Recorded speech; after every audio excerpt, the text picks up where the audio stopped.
Hello नमस्कार। आज new blog आम जाऊँ आज बलबम जिनसाणी हटियापुरी। बर्तमान आम रंजना पहुँची गलु जहाँकि रंजना रास्ता देखिपे आपण मैंने आहरी अच्छी बहुत बाट आहरी 3 किलोमीटर भीतर अच्छी। बर्तमान आम गुंडी पहुँची गलु। ये गुंडी गाम रास्ता देखिपे ये गुंडी की रास्ता आउ किसी बाट पर आम हटियापुरी पहुँची जीवु। आहरी 1 किलोमीटर पाखापाखि। बर्तमान आम हटियापुरी पहुँची गलु।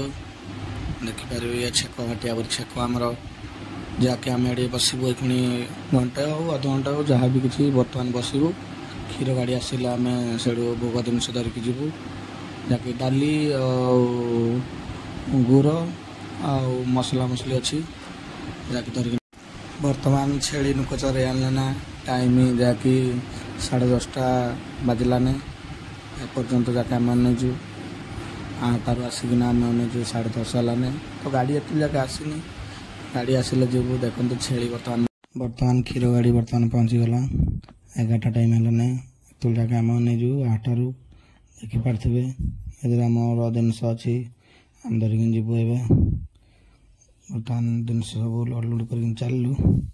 बर्तमान अरुआ डालमा आरंभ हो गलाने देखिपारे आम रातिर खाद्य आज अरुआ डालमा खटा और तरकारी।